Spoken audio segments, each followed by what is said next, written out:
오늘 함께 읽을 하나님의 말씀은 사도행전 4장 8절에서 12절입니다. 이에 베드로가 성령이 충만하여 이르되 백성의 관리들과 장로들아, 만일 병자에게 행한 착한 일에 대하여 이 사람이 어떻게 구원을 받았느냐고 오늘 우리에게 질문한다면, 너희가 모든 이스라엘 백성들은 알라. 너희가 십자가에 못 박고 하나님이 죽은 자 가운데서 살리신 나사렛 예수 그리스도의 이름으로 이 사람이 건강하게 되어 너희 앞에 섰느니라. 이 예수는 너희 건축자들의 버린 돌로서 진 모퉁이의 머릿돌이 되었느니라. 다른 이로서는 구원을 받을 수 없나니 천하 사람 중에 구원을 받을 만한 다른 이름은 우리에게 주신 일이 없음이라 하였더라. 아멘.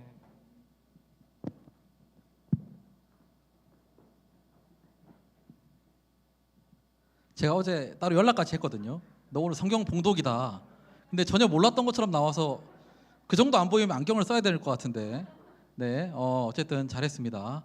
여러분 오랜만에 같이 예배 드리네요, 그죠? 이게 또 굉장히 저 혼자만이 감격스러울까봐 사실 좀 내심 좀 이렇게 또 불안하긴 한데, 여러분도 반가우시죠? 네, 알겠습니다. 다 마음으로 대답한 줄 알고 한 3개월간 저희가 온라인으로 예배를 드렸는데, 제가 그래서 토요일마다 우리 몇 명의 찬양팀 친구들이 오긴 했지만 늘 카메라를 앞에 두고 이렇게 말씀을 전했는데, 하다 보니까 그것도 뭐 적응이 되긴 하더라고요. 그런데 좀 개운치 않았습니다. 그런데 오늘은 앞에 물론 카메라가 있지만 오늘은 여러분들이 제 눈에 훨씬 더 많이 들어오는 것 같아요. 그래서 훨씬 더 감사하고 또 감격스러운 그런 주일입니다.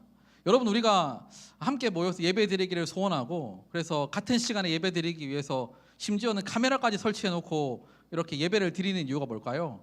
여러분, 저 뒤에 노트북이랑 카메라 꽤 비싼 돈을 주고 구입을 했는데, 이렇게까지 하는 이유는 여러분, 우리는 함께 예배 드리는 이게 너무너무 중요한 일이기 때문에 그렇습니다.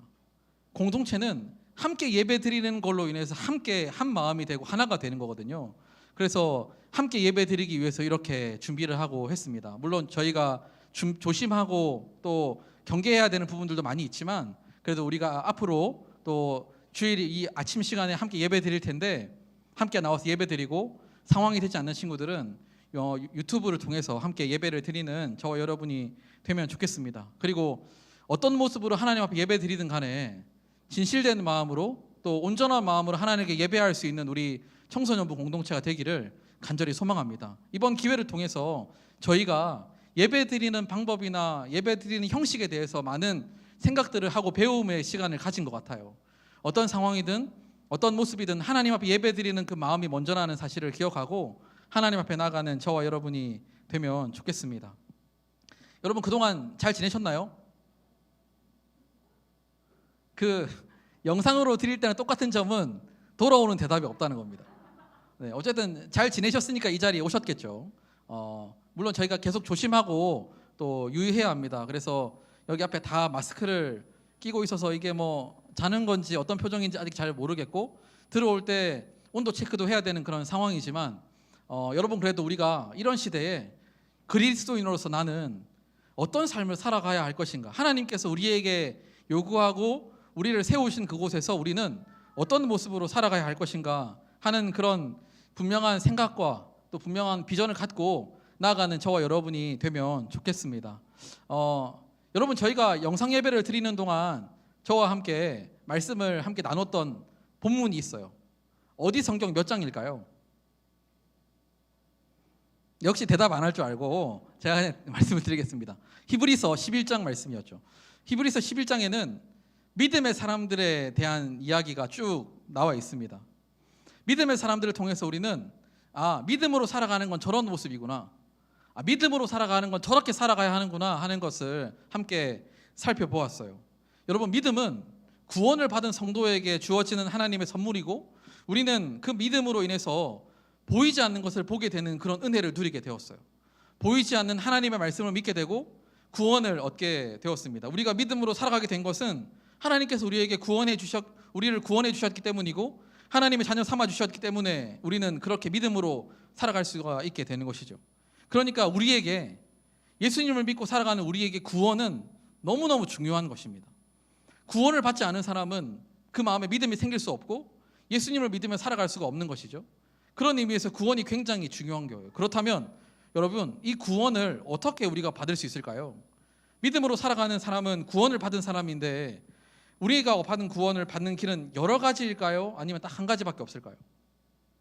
여기에 대한 답이 너무 쉬워서 뭐 대답을 할 필요도 없겠다고 생각을 하지만 당연히 딱 한 가지밖에 없습니다.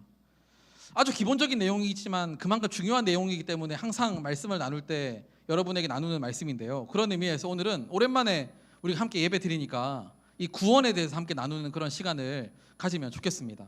여러분, 오늘 말씀은 저기 아주 오래전 일이라 기억이 가물가물하시겠지만 여러분, 우리가 함께 모여서 마지막으로 예배 드린 날이 3월 1일이거든요. 그 3월 1일 나눈 말씀 그 다음 이어지는 말씀이 오늘 사도행전 4장 말씀입니다.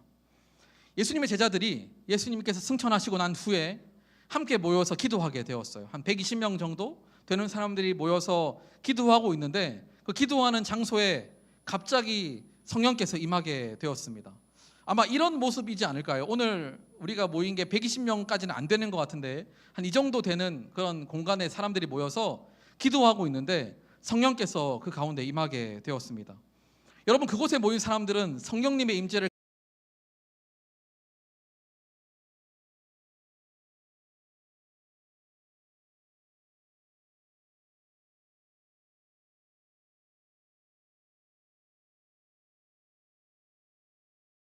생기게 되었습니다.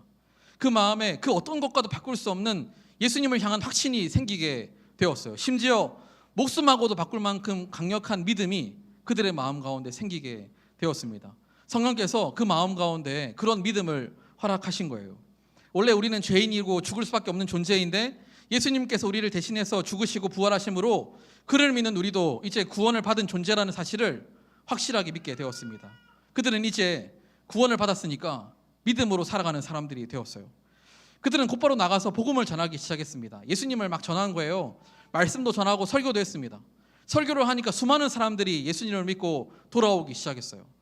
그런 일이 일어나던 중에 성전에 기도하러 베드로와 요한이 올라가다가 성전 문 앞에 어떤 걷지 못하는 사람이 앉아서 구걸을 하는 거예요. 그래서 베드로와 요한에게 좀 도와달라고 막 간청을 하니까 베드로와 요한이 내가 너에게 금과 은은 줄 수 없지만 예수님의 이름으로 명하노니 일어나라. 명령을 했더니 그 사람이 자리에서 일어나게 되었어요. 평생을 한 번도 걷지 못했던 사람이 일어나게 되었습니다. 여러분, 그런 일이 일어났다면 그 주변의 사람들에게는 어떤 반응이 일어날까요? 만약에 여기 시흥 사거리에 매일 나와서 앉아서 구걸하는 사람이 한 번도 걷지 못했던 사람이 어느 날 갑자기 일어나게 되었어요. 그런 일이 일어났다면 아마 방송에서 취재로 오고 난리가 났겠죠. 당시에도 마찬가지였어요. 사람들이 엄청 놀라기 시작했습니다. 그 사건은 주변에 있는 사람들에게 예루살렘 성에 엄청난 임팩트를 주는 그런 사건이었어요. 사람들은 이제 베드로와 요한에게 막 관심을 가지고 집중하고 주목하기 시작을 했습니다. 그런데 그렇게 많은 사람들이 그 두 사람에게 막 주목을 하는 중에 불편한 사람들도 그 두 사람을 주목하기 시작했어요. 바로 종교 지도자들이었습니다. 종교 지도자들도 베드로와 요한에게 집중하기 시작하고 주목하기 시작했어요. 그들이 왜 베드로와 요한을 주목했을까요? 좋은 의도로, 상 주기 위해서, 칭찬하기 위해서? 전혀 아니고요. 전혀 반대의 의도로 그렇게 했습니다. 여러분, 이 사람들을 베드로와 요한이 불편하게 만들었던 것은 베드로와 요한이 이 사람을 일으킬 때 예수님의 이름으로 일으켰기 때문이에요. 예수님의 능력으로 그 사람을 일으켰기 때문에 이 종교 지도자들은 불편했습니다. 왜냐하면 사실 한 며칠 전에 자기들이 작전을 잘 짜서 예수를 십자가에 못 박아 죽였거든요.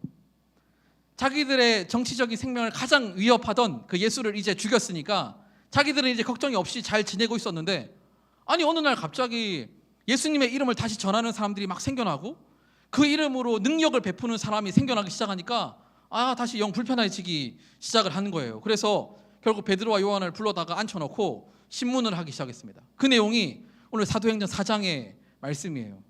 여러분, 그들이 베드로와 요한을 잡아와서 추궁한 내용은 이겁니다.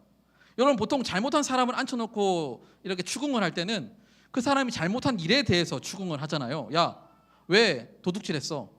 왜 사람을 죽였어? 라고 얘기를 하는데 이 사람들은 도대체 너희가 무슨 권세와 누구의 이름으로 이런 일을 행하였느냐고 그렇게 신문을 하기 시작했어요. 그 원인을 알고 싶은 거죠. 분명히 걷지 못했던 사람이 지금 그 무리 안에 속해 있습니다. 그 신문하는 광경을 지금 그 당사자가 보고 있어요. 그러니까 이 사람들도 인정할 수밖에 없는 거죠. 분명히 무슨 능력이 나가긴 했는데, 분명히 어떤 권세가 임하긴 했는데, 도대체 이게 어디로부터 온 것인가 하는 게 관건이에요. 여러분, 만약에 여기서 베드로가, 요한이 이건 제 능력으로 한 겁니다, 이건 제 능력으로 이 사람이 일어나게 된 거예요 라고 했으면 그냥 잘 넘어갔을 거예요. 제가 알고 있는 좋은 약이 있는데 그 약을 먹였더니 이 사람이 일어났네요 라고 했으면 그냥 아무 일 없이 넘어갔을 일입니다. 그런데 베드로와 요한은 처음부터 끝까지 누구의 이름으로? 예수님의 이름으로 이런 일이 일어났다고 하니까 이 종교 지도자들이 이제 미치는 거예요. 분명히 예수를 죽였는데도 또 예수의 이름이 떠돌기 시작하고, 그 예수를 믿는 사람들이 막 생겨나기 시작하니까 곤란해지고 마음이 불편하기 시작을 했던 거죠. 그래서 막 베드로와 요한을 추궁하기 시작을 하니까 베드로와 요한이 그에 대한 반론을 얘기하는데, 그게 오늘 우리 필구가 읽었던 8절에서 12절까지의 내용입니다. 베드로는 크게 두 가지의 반론을 제시를 하는데요. 첫 번째는 이겁니다. 자기들이 한 일은 착한 일인데 도대체 너희들은 왜 이 일로 추궁하고 우리를 신문하느냐고 그렇게 변호를 한 거예요. 여러분, 평생을 걷지 못했던 사람들을 일으켰어요. 평생 한 번도 걷지 못했던 사람을 그냥 아무 대가 없이 일으켜 주었어요. 그 사람에게 많은 돈을 요구한 것도 아니고 그 사람에게 대단한 일을 요구한 것도 아니라 그냥 아무 대가 없이 그 사람을 일으켜 주었어요. 그러면 잘한 일 아닙니까? 그러면 그게 착하고 선한 일 아니에요? 선한 영향력 아닙니까? 그런데 이 종교 지도자들은 이 베드로와 요한을, 착한 일을 한 이 사람들을 잡아와서 신문을 하는 거예요. 여러분, 본문에 이 착한 일이라는 이 단어는 우리가 잘 안 쓰는 그런 표현인데, 이 단어의 뜻은 이겁니다. 보상을 받아 마땅한 일, 보상을 받아 마땅한 일을 했다는 뜻이에요. 하지만 베드로와 요한은 어떠한 보상도 바라지 않았어요. 그만큼 좋은 일을 했다는 뜻입니다. 그런데 이 베드로와 요한을 신문하고 있으니까 이게 말이 안 되는 아주 불이한 상황인 거죠. 여러분, 이걸 통해서 오늘 본문이 우리에게 이야기하고 싶은 한 가지는 뭐냐면, 지금 베드로와 요한을 신문하고 있는 이 사람들은 겉으로 볼 때는 거룩해 보이고 종교 지도자들이고 선해 보이지만 사실은 불의하고 악한 자들이라는 거예요. 자신들의 이익을 위해서 착한 일을 한 이 사람도 잡아와서 신문하는 아주 불의하고 악한 사람들이라는 것을 보여주는 본문입니다. 특히 오늘 베드로와 요한을 신문하는 이 사람들은 얼마 전에 예수님을 그렇게 죽인 사람들이에요. 오늘 읽지는 않았지만 4장 1절에서 7절까지 보면 뭐 사람들 이름도 나오고 직책도 나오는데, 그 사람들은 다 예수님을 십자가에 못 박아 죽일 때 앞장섰던 사람들입니다. 그러니까 예수님도 이 불의한 자들에 의해서 죄 없이 돌아가셨고, 베드로와 요한도 동일하게 예수님의 이름을 전한다는 이유만으로 지금 불의한 일을 당하고 있다는 걸 성경이 우리에게 말씀을 하고 있는 거예요. 이게 베드로가 그들에게 이야기한 첫 번째 변론입니다. 두 번째는 구원에 대해서 말씀을 이어가고 있어요. 9절에 보면 이 사람이 어떻게 구원을 받았느냐고 우리에게 질문한다면 이라고 반문을 하는데요. 그러니까 여기에는 이 사람이 병고침을 받은 이 일이 구원을 받은 일과 같다는 걸 의미하는 겁니다. 구원을 받는다는 것은 어떤 심각한 위기나 아픔, 고통에서 건져주고 그 문제를 해결해 주면 구원을 받았다고 말을 하잖아요. 여러분, 그런 의미에서 이 사람이 구원을 받았다는 말은 틀린 말은 아닙니다. 그는 분명 평생을 걷지 못해서 비참한 인생을 살고 있었어요. 취업도 안 되고 돈을 벌 수 없어서 그냥 그 앞에 구걸을 하게 되었는데, 이 사람이 이제 일어나서 걷게 되었으니까 그건 얼마나 놀라운 일이에요. 이 사람은 구원을 받은 것이나 다름이 없는 거죠. 이렇게 어려운 상황 가운데 있는 사람을 도와주고 그 사람을 지지해주고 건져주는 것을 구원했다고 표현하고, 이건 사람들이 쓰는 그런 일반적인 구원이라는 단어의 표현입니다. 여러분, 그런데 가만히 생각해 보면 다시 걷게 된 그 구원은 조금 부족한 것 같아요. 여러분, 두 발로 걷기만 하면 다 괜찮습니까? 두 발로 걷기만 하면 이제 모든 구원을 다 받은 것이나 다름없는 거예요. 그렇다면 저와 여러분은 뭐가 부족해서 맨날 그런 어려움 가운데 처하는 거죠?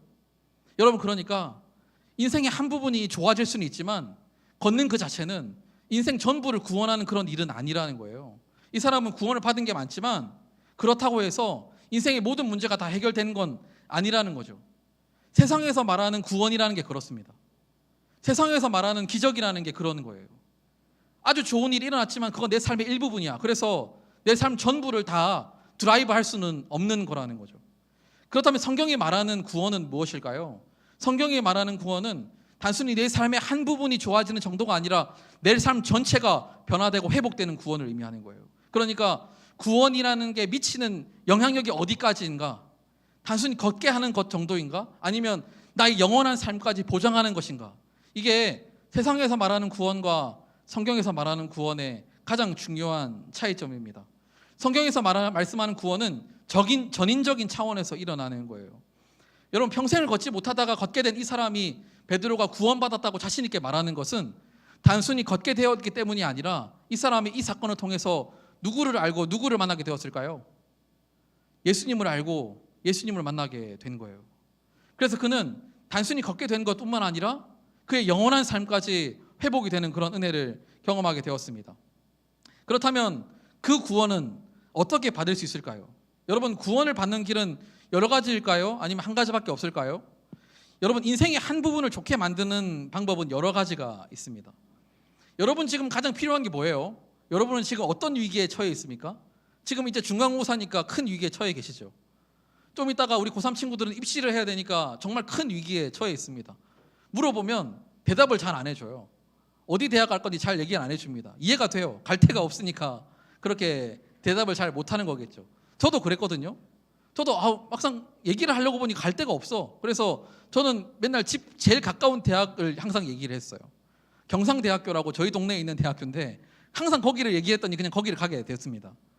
그럴 줄 알았으면 좀 멀리 있고 좋은 데를 얘기를 할 걸 그랬어요. 어쨌든 우리는 그런 위기에 처해 있는데 사실 그 위기에서 벗어날 수 있는 방법은 많이 있습니다. 공부를 잘할 수 있는 방법도 여러 가지가 있잖아요. 돈이 없어서 위기에 빠진 사람들이 있는데 근데 그 사람들을 구원해 줄 방법도 여러 가지가 있어요. 여러분, 인생의 한 부분을 좋게 만들고 구원해 줄 수 있는 방법들은 여러 가지가 있습니다. 하지만 성경이 말씀하는 구원, 인생의 전부가 바뀌고 인생의 목적이 바뀌고 그래서 그 영혼까지도 구원을 받을 수 있는 그 구원의 길은 딱 한 가지밖에 없어요. 딱 한 길밖에 없습니다. 어떤 길일까요? 누구를 통해서만 가능할까요? 오늘 이 사도행전 4장 12절이 너무너무 중요한 말씀이에요. 오늘 이 12절 말씀 우리 함께 읽었으면 좋겠습니다. 한 번 더 우리 12절 말씀 다 같이 함께 말씀 읽도록 하겠습니다. 앞에 말씀이 나오면 시작. 다른 이로서는 구원을 받을 수 없나니 천하 사람 중에 구원을 받을 만한 다른 이름을 우리에게 주신 일이 없음이라 하였더라. 아멘. 구원을 받을 수 있는 다른 이름을 주시지 않았어요. 유일하게 어떤 이름? 유일하게 누구를 통해서만? 예수님을 통해서만 그 구원을 받을 수가 있습니다. 여러분, 이 12절의 강조점은 다른 방법은 전혀 없다는 거예요. 다른 길은 전혀 없다는 거예요. 다른 이름은 준 적이 없다는 거예요. 오직 예수님을 통해서만 그 전인적인 구원, 내 인생 전체가 바뀌는 구원을 얻을 수 있다는 거죠. 여러분, 인생 전체가 바뀌는 구원은 단순히 내가 그냥 살아가는 삶 속에서 내가 성공하고 잘 되고 돈을 많이 벌고 높아지는 정도가 아니라 여러분, 우리는 영원한 삶을 살아가야 될 사람들이에요. 그걸 어디서 살아가게 될지는 지금 이 땅에서 정하게 되는데 예수님을 통해서 받은 구원은 우리가 영원히 어디서 살아가게 될지도 정해준다는 거죠. 하나님의 나라에서 천국에서 살아갈 수 있도록 만드는 구원은 오직 예수님을 통해서만 가능한 겁니다. 여러분, 그런데 다른 사람들이, 여러분들의 친구들이 오늘 이 구절을 듣고 지금 제가 나누는 말씀을 들으면 어떤 생각이 들까요? 정말 그렇다고 동의가 될까요? 아니면 마음을 불편하게 생각할까요? 아마 지금 실시간으로 방송이 되고 있는데 아마 저희 청소년부 친구들만 듣고 있어서 괜찮은 것 같아요. 아마 불편할 겁니다. 아니, 꼭 교회만 다녀야 돼? 아니, 꼭 예수만 믿어야 돼? 그래야만 꼭 구원이 생기나? 아니, 저기 절이나 이슬람 사원이나 이런 데 가면 안 되는 건가? 아니면 그냥 내가 인생을 열심히 살고 최선을 다해서 살기만 하면 내 인생이 좋아지는 것 아닌가? 사람들은 그렇게 얘기를 하잖아요. 사람들은 그렇게 하면 다 괜찮아진다고 얘기를 하는 거죠. 여러분, 그건 뭐 일정 부분 맞는 말입니다. 그런데 다 맞는 건 아니에요. 그렇다고 해서 다 좋아지고 다 잘 되는 건 아니잖아요. 여러분, 그래서 이 말씀을 들으면 역시 기독교는 배타적이고 너무 편협하고 너무 지들밖에 몰라, 그렇게 사람들이 생각을 하는 거죠. 여러분, 사람들이 생각하는 대로 살면 나름대로 무엇인가를 얻을 수도 있어요. 어쩌면 무엇인가로부터 구원을 받을 수 있을지도 모릅니다. 하지만 그건 삶의 한 부분이에요. 이 사람이 다시 걷게 된 건 너무 중요하지만 인생의 한 부분입니다. 그 다음부터의 삶이 너무너무 중요한 거죠. 여러분, 이제 일어났는데 그 다음 날 어떻게 살아야 되죠? 이제는 걷게 되어서 사람들이 이제는 도와주지도 않네. 이제는 일어나서 걷게 되니까 사람들이 이제는 도와주지도 않아요. 뭐 어떻게 살아야 되죠? 그러면 그 인생이 다 좋아지고 해결이 된 겁니까? 여러분, 세상에서 말하는 구원은 그런 거예요. 내 인생의 한 부분을 좋게 만들 수 있지만 그게 전부는 아닌 거죠.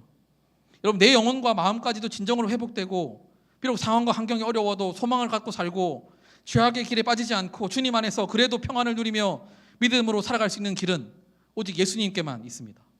세상에서 얻을 수 있는 것은 어떤 한 부분이에요. 그것은 우리가 추구해야 될 궁극적인 목적이 아니라 우리가 인생을 행복하게 살아가기 위한 수단일 뿐입니다. 예를 들어서 돈이 그렇잖아요. 여기 계신 여러분 중에 돈이 인생의 목적인 친구들 있습니까? 꼭 수정하시면 좋겠어요. 돈은 우리의 인생의 목적이 될 수 없습니다. 그건 우리가 살아가는 데 필요한 수단이에요. 우리에게 필요하지만 그걸 위해서 살아갈 수는 없잖아요. 우리의 인생이 얼마나 귀하고 소중한데 고작 그것 때문에 인생을 바치겠습니까? 그건 나의 삶을 위한 수단일 뿐이거든요. 우리가 행복하고 풍성하고 평안한 삶을 살아가기 위해서는 오직 주님께만 있는 그 구원을 얻어야만 가능합니다. 오늘 말씀은 우리에게 그걸 말씀하고 있는 거죠. 여러분, 그러면 마지막으로 오늘 베드로가 이렇게 그 사람들에게 이렇게 얘기를 했어요. 우리는 착한 일을 했는데 니네 나한테 왜 그러냐. 그리고 이 구원은 오직 예수님께만 있다. 너네가 십자가에 못 박은 그 예수님을 통해서만 구원을 받을 수 있다고 막 사람들에게 이야기를 했어요. 그러면 베드로의 이 선포는 어디서부터 온 것일까요? 베드로 개인의 의견일까요?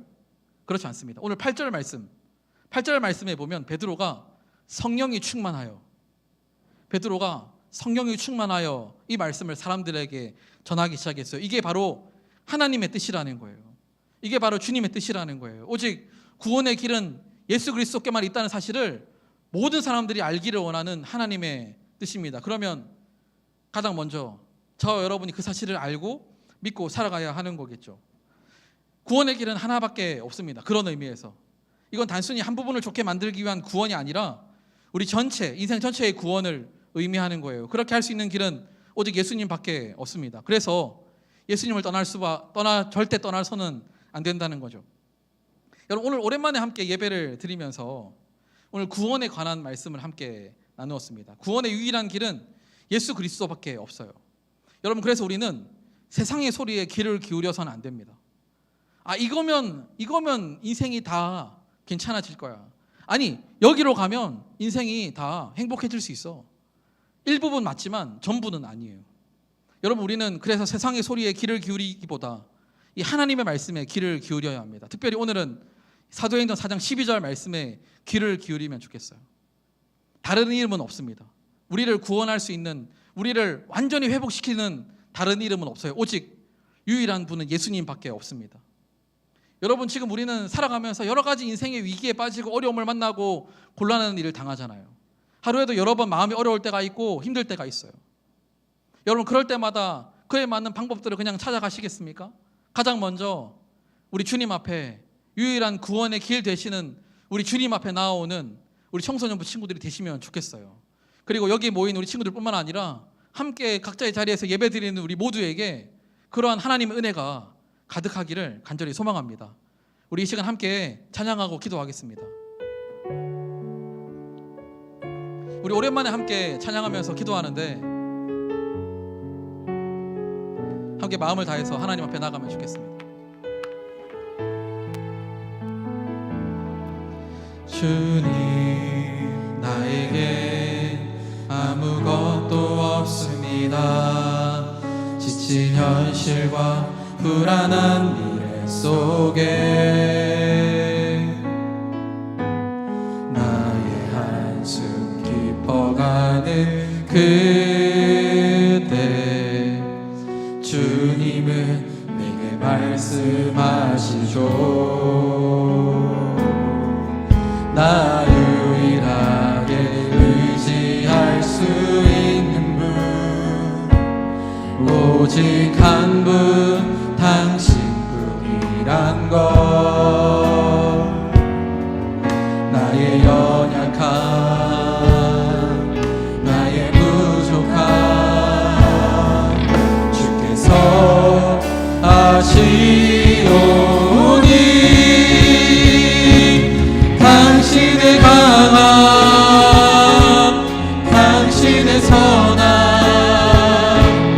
당신의 진실함으로 날 붙들어 듯한 내게 아무것도 없어도 당신처럼 살아가. 우리 한 번 더 고백하겠습니다. 주님 나에게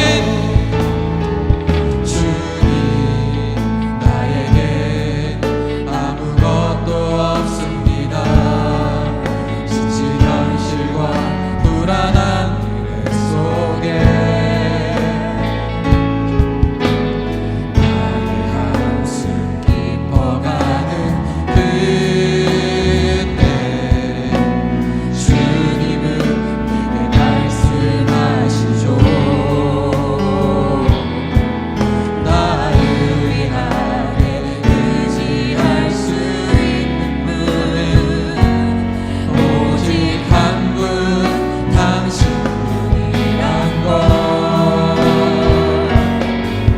나의 연약함 나의 부족함 주께서 아시오니 당신의 강함 당신의 선함 당신의 신실함으로 날 붙드사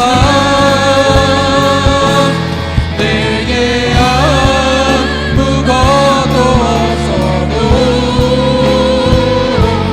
당신처럼 살아가게 당신의 강함 당신의 강함 당신의 선함 당신의 신실함으로 날 붙드사 내게 아무것도 없어도 당신처럼 살아가게 하소서.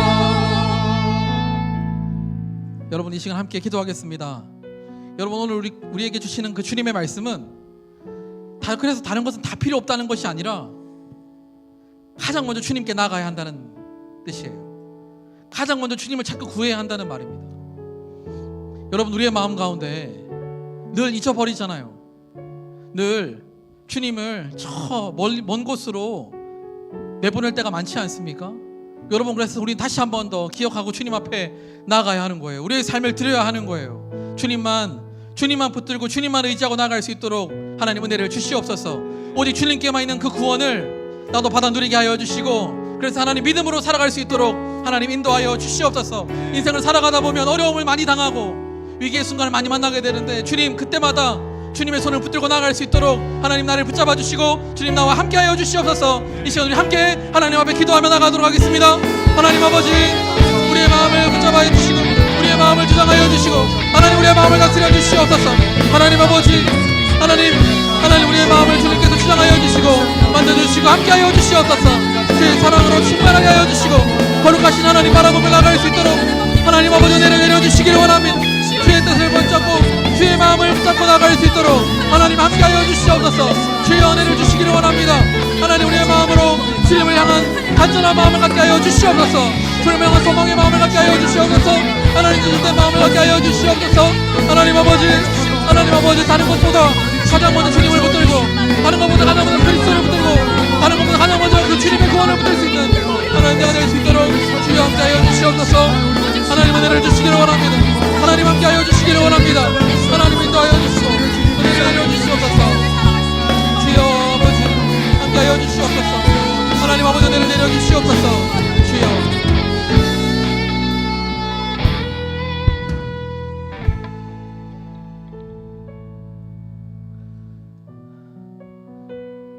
사랑이 많으신 주님 우리를 예배의 자리로 불러주시고 구원해 주셔서 믿음으로 살아가게 하시니 감사합니다. 하나님 그런데 우리는 늘 주변을 돌아보고 세상의 소리에 귀를 기울이고 그것이 더 좋아 보이는 것 같아서 따라가려고 할 때가 참 많습니다. 주님 우리의 마음을 붙잡아 주시옵소서. 오직 유일하신 주님을 바라보며 그 구원의 손길을 붙들고 나아갈 수 있도록 하나님 인도하여 주시고 은혜를 베풀어 주시옵소서. 점점 더 위기의 순간이 많이 찾아오고 어려움이 많이 찾아오는 시대입니다. 세상의 소리들이 더 많이 들리는 이때에 하나님, 우리 사랑하는 청소년부 공동체는 주님의 말씀에 더욱더 귀를 기울이며 주님의 인도하심을 따라 살아가는 그런 믿음의 사람으로 살아갈 수 있도록 함께하여 주시옵소서. 한 주간 각자의 자리에서 다시 살아가야 하는데 하나님께서 우리 아이들 한 사람 한 사람 붙잡아 주시고 은혜를 베풀어 주시고 동행하여 주시옵소서. 감사를 드리며 살아계신 예수님 이름으로 기도드립니다. 아멘.